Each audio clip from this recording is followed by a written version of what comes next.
Now, what else is required in speaking? Generally, people have two types of opinion about themselves.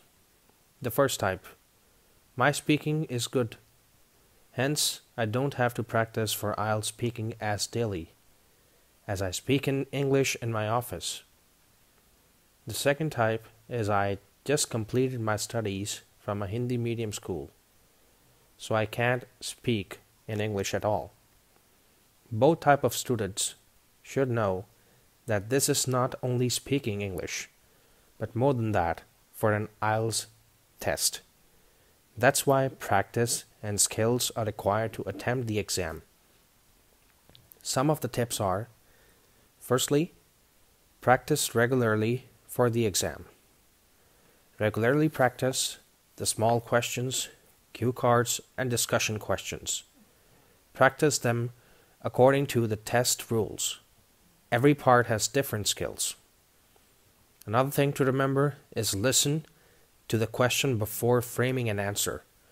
Always pay close attention to the question. Many times it generally happens with many students that they do not pay attention to the question. They understand only half of it, and then they answer it irrelevantly. So it's important to listen to the question carefully.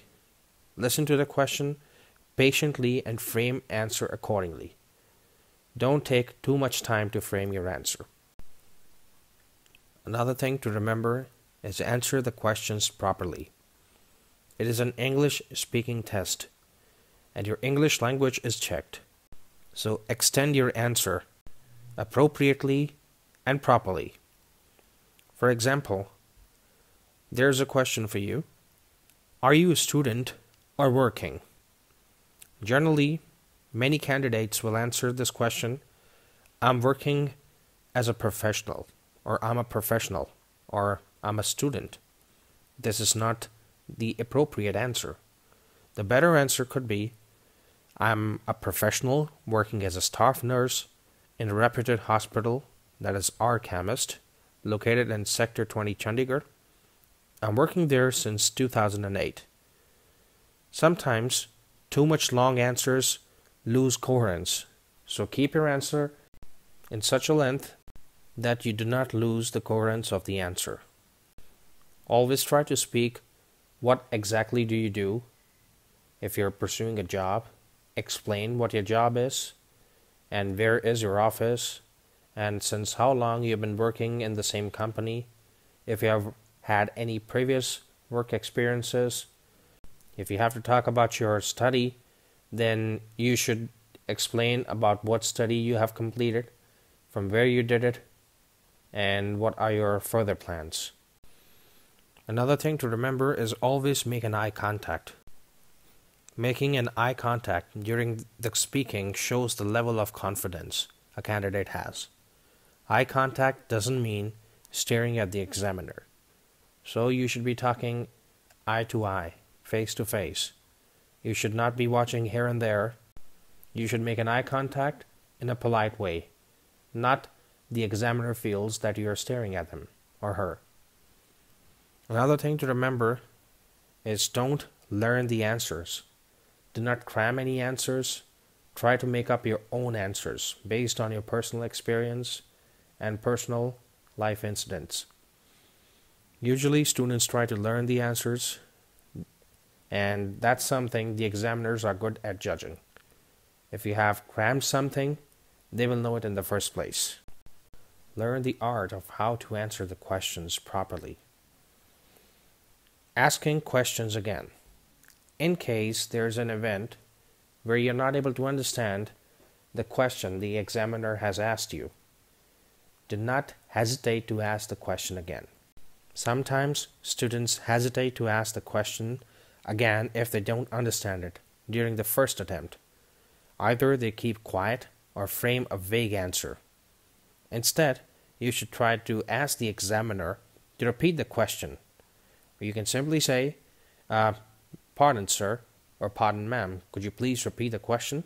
Or I didn't understand the question, could you repeat it? Speak in a polite way so that they don't feel offended. Take time to think and formulate the answer.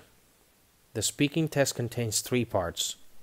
In part 1, that is introduction, and part 3, that is the follow-up question or the discussion, it is advisable not to take too long to think. Whereas in the part 2, that is the cue card section, utilize 1 minute, that is the given time, and frame your story around the topic, then start speaking. Another thing to remember is fluency while speaking. While speaking, maintain fluency. This comes with regular practice. Fluency does not mean speed in speaking. Many candidates have this wrong, that fluency means speed in language. Fluency does not mean speed in language at all. While speaking, you should not show hesitation, but maintain confidence and speak in such a tone that you're not speaking too fast, neither too slow. It should be fluent enough. Connectivity while speaking. The ideas should be well connected to each other. The speaking should look like a genuine speaking, not something memorized or crammed. Connected ideas show your understanding and idea generation, which helps you to get higher bands in speaking. And now, many people have the question, what exactly do the examiners check while taking your speaking? The first thing they check is the fluency, the quality of speaking, speak comfortably without hesitation. The second thing that they generally check is coherence, keeping oneself on the topic and arguing it clearly.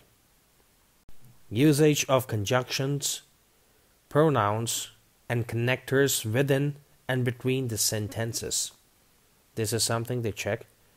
Another thing they check is the lexical resources, use of words, the range and accuracy of vocabulary expressing properly and exactly about the topic.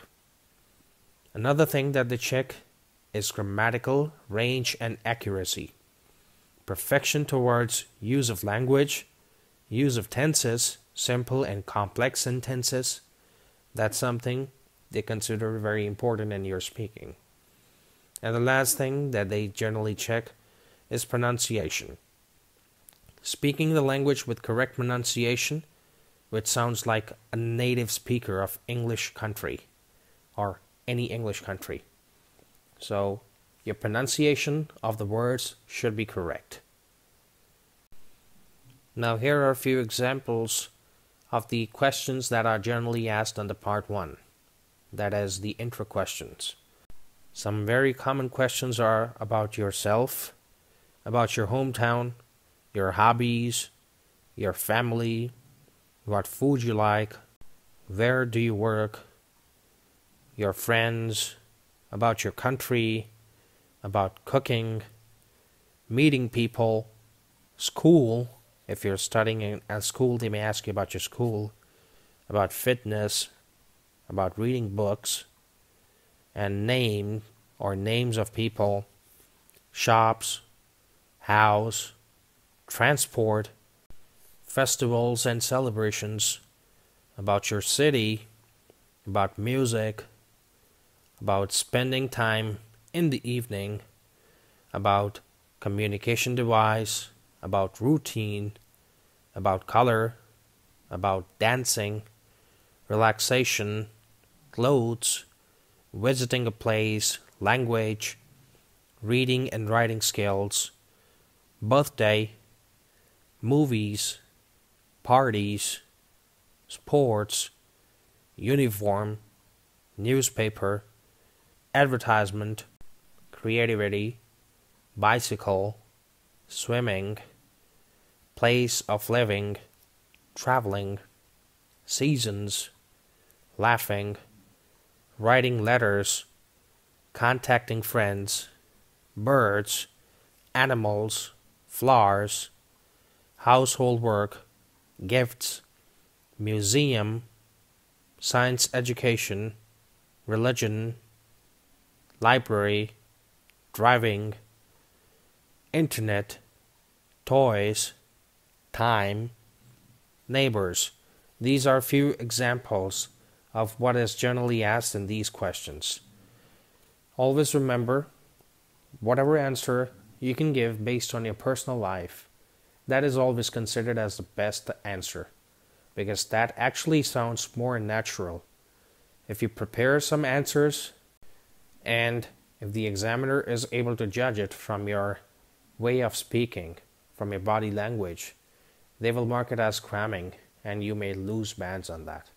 So always try to prepare answers based on your personal life experiences. So here are a few examples about the intro questions, along with the sample answers. So first is about you, about yourself. What is your name? My name is Amit Kumar. Or you could say about whatever is your full name mentioned on your passport. The second most commonly asked question is, what can I call you? You can call me Amit. Always remember, you should never talk about your nickname. Like whatsoever is your nickname, what your friends call you, your family members call you. Always say your first name. Now, the second set of commonly asked questions is about hometown. Where are you from? I'm from Panchkula, which is one of the famous districts in Haryana. The place is adjacent to Chandigarh, and presently it is popular as one of the Tri-Cities. Describe your hometown. My hometown is Panchkula. It's a well-planned and developed city. It is divided into sectors, and each sector is facilitated with a market, school, government dispensary, and a temple. The city has a population of more than 2 million people. Most of them are professional and business class. They belong to different culture. Along with this, many visiting places attract people to the city. The city is maintained by HUDA, that is Haryana Urban Development Authorities. What is your hometown famous for? My hometown is well known for a cactus garden, which has nearly 400 types of cactus, a Yavnika garden, a cricket stadium, and a sports complex. Along with this, beautiful shopping malls, a famous temple of goddess Mansa, where people in large number visit at the time of Navaratri festival, and a famous Gurdwara, that is Nada Sahib, which is worth visiting place in my city. What facilities are there in your city or in your village? My city is a modern city which has all facilities required by a person to live a comfortable life. It has educational institutions like schools and colleges, medical facilities which comprise of dispensaries and hospitals. In addition to this, job opportunities and entertainment points are also available here. What are the people in your area known for? My area is an urban area, so people are known for the education, awareness of profession. Most of the people belong to elite class.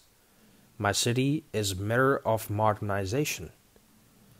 People here are of all class, culture, and creed. High living standard is also its identification.